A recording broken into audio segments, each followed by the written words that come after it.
Good evening, everyone. Thank you for the privilege to join with you in your homes with our online Bible study and communion tonight. Caught up in your presence, I just wanna sit here at your feet. I'm caught up in this whole moment. I never wanna leave.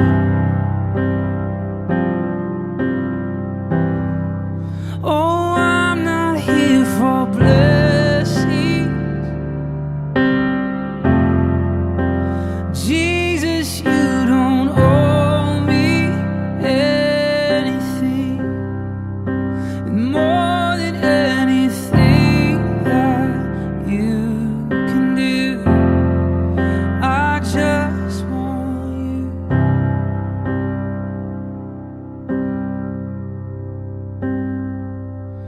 I'm sorry when I've just gone through the motions. I'm sorry when I just sang another song. Take me back to where we started. I open up my heart to you.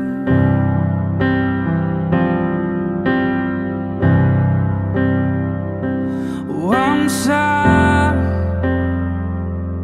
when I've come with my agenda. I'm sorry when I forgot that you're enough.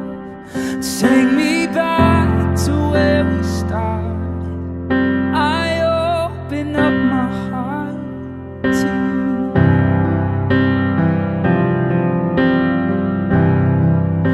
I'm caught up in your presence.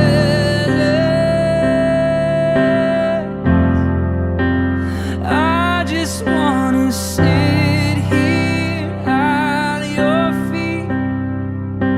I'm caught up in this whole moment. I never wanna leave. Oh, I'm not here for blessings. Jesus, you don't owe me anything, and more than anything that you can do, I just want you. Oh, I just want you, and nothing else, and nothing else, nothing else will do. I just want you, and nothing else, and nothing else, oh, nothing else will do. I just want you, and nothing else, and nothing else, oh, nothing else will do. I just want you, oh, and nothing else, and nothing else, Jesus, and nothing else will do. I just want you, and nothing else, and nothing else, nothing else will do. I just want you, and nothing else, and nothing else, and nothing else will do.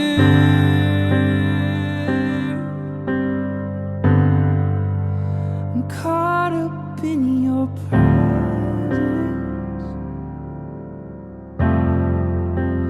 I just wanna sit here at your feet.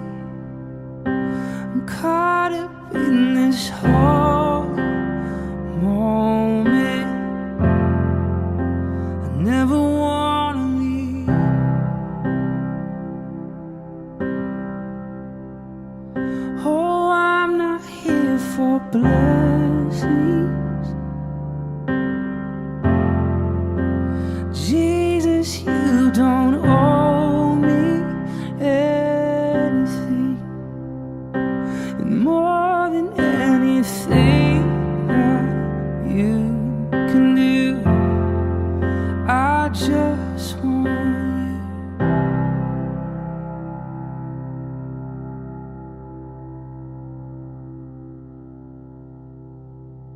Tonight we are talking about the love of God. Firstly, the love of God can either mean the love for God or the love by God. Love for God is usually associated with the concepts of worship and devotions towards God. Love by God is associated with the Greek word agape, which is applied to both love that human beings have for God and to the love that God has for mankind. This is the highest form of love, and it is unconditionally. In 1 John 4, verse 8 and verse 16, the Bible states that God is love, and he who abides in love abides in him. God redeemed us with his grace, with his love, and freed us from all guilt, shame, or fear of unknown things. This love he has for us is thus then justifying love, meaning that he declares us innocent by grace through faith in Christ. As Christ was treated as a sinner when he had no sin, we then are now treated as if we are righteous through what he endured on our behalves. In Romans 8, verse 35 to 37, New King James Version, who shall separate us from the love of Christ? Shall tribulation or distress or persecution or famine or nakedness or peril or sword? As it is written, for your sake we are killed all day long. We are accounted as sheep for the slaughter.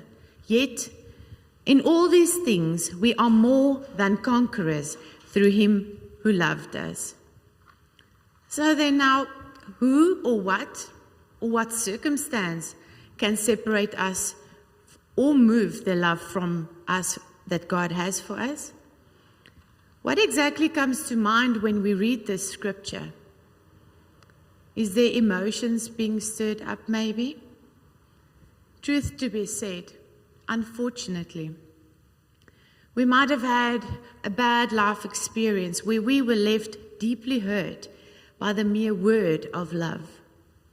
In some cases, we might have experienced love as typically as the world promotes it, as a cheap and easy, replaceable, everyday commodity.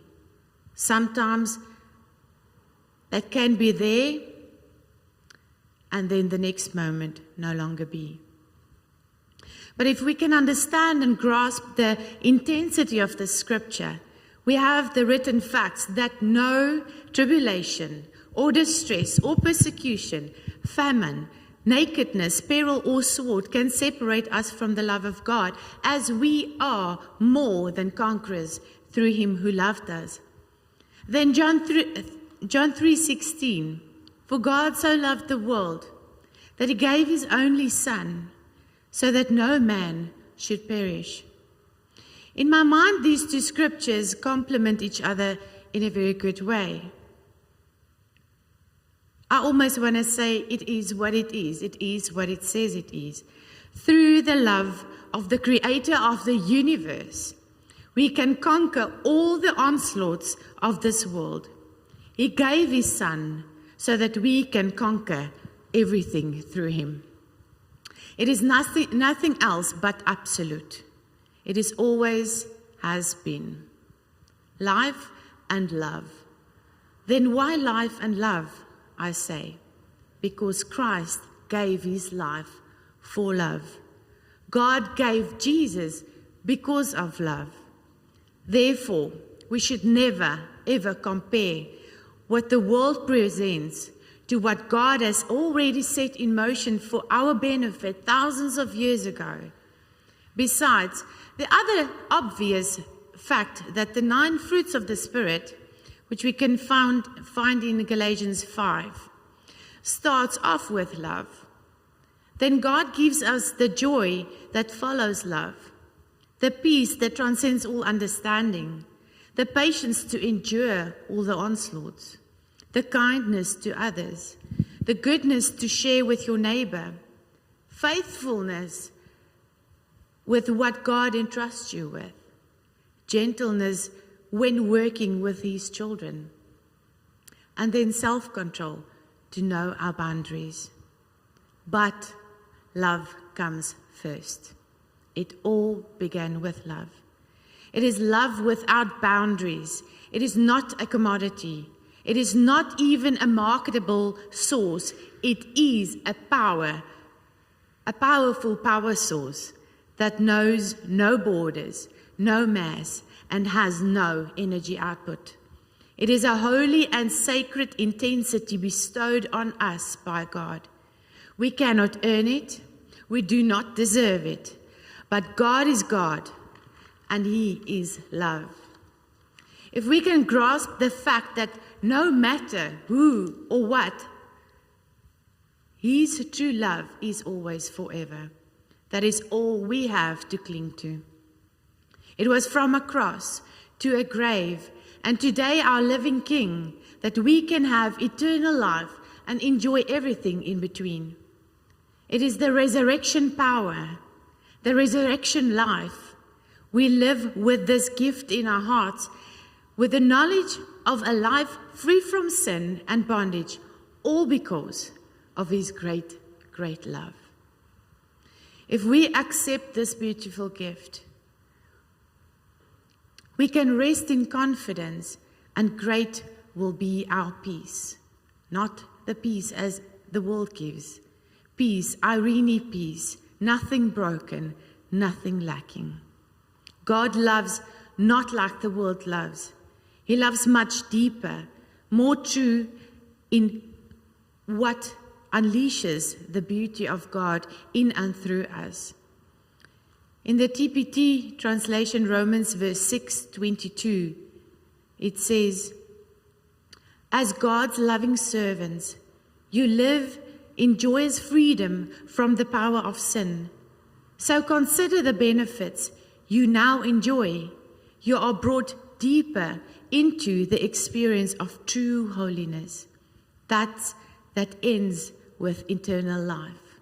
Isn't that beautiful? To end something with something that starts and will never end. The love of God purifies and softens human hearts. And through this, we become transformed, becoming better imitators of Christ.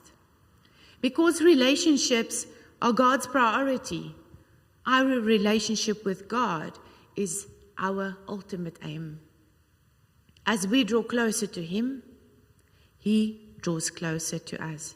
And the closer we get, the closer we want to go. And the closer we get, the more we can experience and benefit from this incredible relationship God wants with us.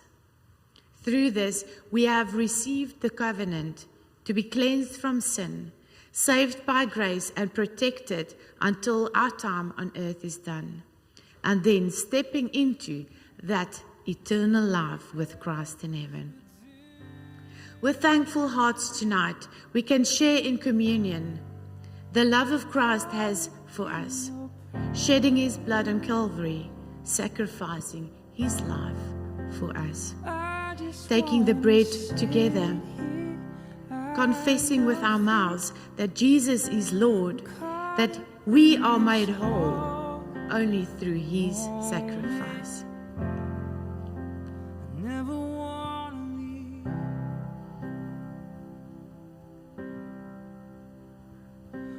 We share from the cup tonight, saying thanks to God for washing us clean from the inside and out.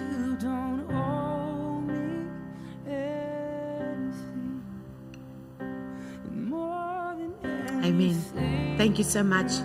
May you be blessed. Hope to see you Sunday, and keep safe.